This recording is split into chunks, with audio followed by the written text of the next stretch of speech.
नमस्कार. देशोन्नतीमध्ये मी ऐश्वर्या शिंदे आपलं स्वागत करते. बघूया दे दणकाचा आजचा भाग नवीन विषयासह. तर आजचा विषय असा आहे की नाना पटोलेंना लागले मुख्यमंत्री पदाचे डोहाळे. काही दिवसांपूर्वी नागपुरात काँग्रेस पदाधिकाऱ्यांचा मेळावा झाला. महाराष्ट्र प्रभारी चेन्नीतला या मेळाव्यात होते.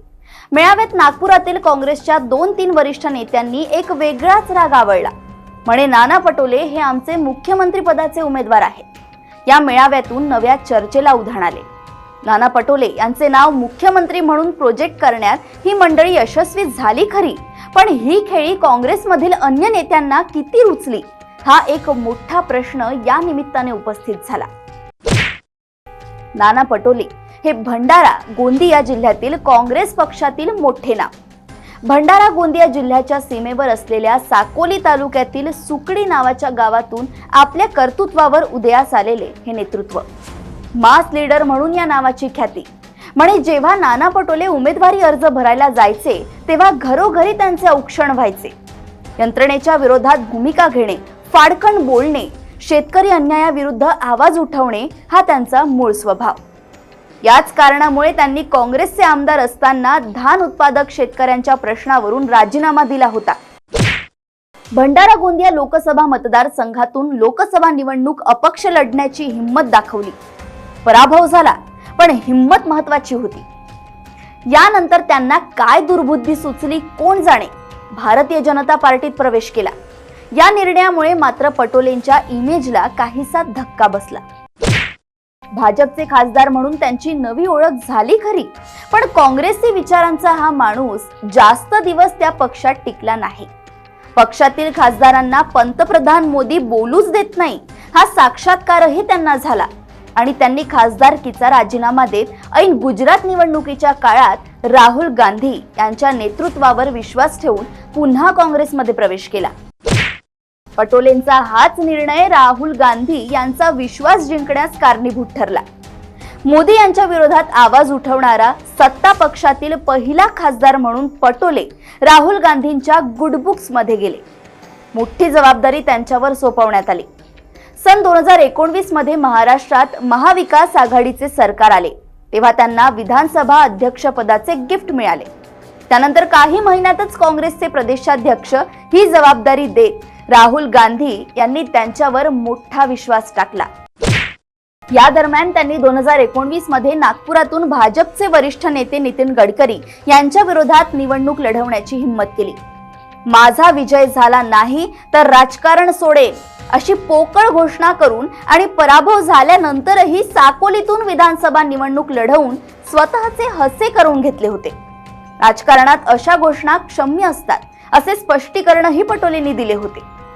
पटोलेंच्या या इतिहासाची उजळणी करण्यामागचे तात्पर्य एकच की पटोले आता 2024च्या विधानसभा निवडणुकीत काँग्रेसचे मुख्यमंत्री पदाचे उमेदवार होत आहेत.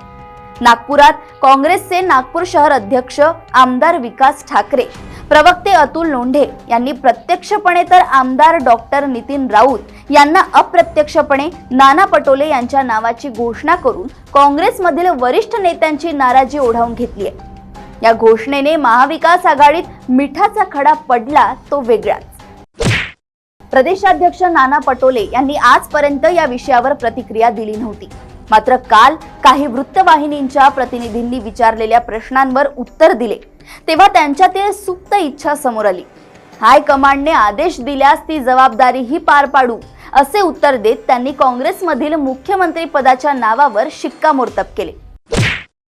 मुख्यमंत्री पदासाठी कोणाचे नाव पुढे आले हा विषय नाही. विषय हा आहे की पटोले हे नाव पक्षातील कोणाकोणाला रुचले. काँग्रेस हा पक्ष नव्हे, विचार आहे. इथे स्वतःची मर्जी चालत नाही. इथे कोणी आमदार किंवा पदाधिकारी निर्णय घेत नाही, तर या पक्षात निर्णय घेणारी एक स्वतंत्र यंत्रणा आहे. सध्या विधानसभा निवडणुकीची लगबग सुरू झाली आहे. या काळात पक्षाच्या प्रदेशाध्यक्षांची जबाबदारी मोठी असते. राज्यात पक्ष विजयी व्हावा यासाठी उमेदवारांची चाचपणी, त्यांच्या मुलाखती, दुसऱ्या पक्षातील नाराज नेत्यांच्या गाठीभेटी, पक्ष मजबूतीसाठी प्रयत्न, पक्षातील नेत्यांशी संवाद, घटक पक्षातील नेत्यांशी समन्वय, उमेदवारीसाठी इच्छुक असलेल्यांची मते जाणून घेणे, प्रत्येकाला ऐकणे आणि पक्ष हिताच्या दृष्टीने वक्तव्य करणे या जबाबदाऱ्या प्रदेशाध्यक्षाने पार पाडायच्या असतात. मात्र काँग्रेसचे प्रदेशाध्यक्ष नाना पटोले हे सध्या स्वतःचीच फिल्डिंग लावण्यात व्यस्त आहेत. एखाद्या जिल्ह्याच्या ठिकाणी आमदारकीचे उमेदवार समर्थकांसह येऊन जशी घोषणाबाजी करतात तसेच काहीसे चित्र नागपुरातील मेळाव्यात दिसले. प्रदेशाध्यक्ष म्हणून नाना पटोले किती यशस्वी ठरले हे त्यांनाच ठाऊक. मात्र इतर नेत्यांसोबत समन्वयाचा अभाव आहे हे त्यांच्याच पक्षातील नेते दबक्या आवाजात बोलत आहेत. पृथ्वीराज चव्हाण, बाळासाहेब थोरात यांच्यासारख्या वरिष्ठ नेत्यांची मते विचारात न घेता पटोले अनेक निर्णय परस्पर घेतात असा आरोप त्यांच्यावर आहे. भाजपचे प्रदेशाध्यक्ष माध्यमांसाठी केव्हाही उपलब्ध असतात. काँग्रेस प्रदेशाध्यक्षांचा फोन सतत नॉट रिचेबल असतो. उमेदवारीची आशा घेऊन पटोले यांना दूरवरून भेटण्यासाठी येणाऱ्या व्यक्तीला नाराज होऊन परतावे लागते. कारण सध्या नाना पटोले यांच्या प्रायोरिटीज वेगळ्या आहेत. कोणाला तिकीट द्यायचे हे त्यांचे अगोदरच ठरले आहे. जो नाना पटोलेंना मुख्यमंत्री पदासाठी प्रोजेक्ट करेल त्याचे तिकीट पक्के आहे. पक्षातील एक महिला खासदार जातीच्या उमेदवारांना निवडून आणा, मग तो कुठल्याही पक्षाचा असला तरी चालेल असं वक्तव्य करतात. मात्र त्यांना समज दिला जात नाही. त्याच महिला खासदाराविरोधात जातीवादाचा मुद्दा समोर करून चंद्रपूर जिल्ह्यात महिला काँग्रेसची जिल्हाध्यक्ष राजीनामा देते. ही बाब गांभीर्याने घेतल्या जात नाही. तीच महिला खासदार विरोधी पक्ष नेत्याच्या मतदारसंघात जाऊन त्यांच्या विरुद्ध बोलते. याकडेही गांभीर्याने बघितल्या जात नाही. हे चांगल्या प्रदेशाध्यक्षांचे लक्षण नाही. 2014 पूर्वीचे आमदार नाना पटोले आणि आत्ताचे प्रदेशाध्यक्ष नाना पटोले यांच्यात जमीन अस्मानाचे अंतर आहे. तेव्हाचे नाना लोकांचे हक्काचे होते. आताचे नाना कार्यकर्त्यांच्याही हक्काचे नाहीत. ते चापलूसांच्या मर्जीतील आहेत.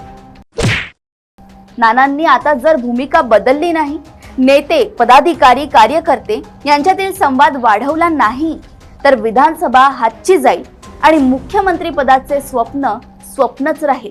हे वेगळे सांगायला नको. नाना, लोक तुम्हाला फिटवायला निघाली आहेत. वेळीच सावध व्हा. एवढेच.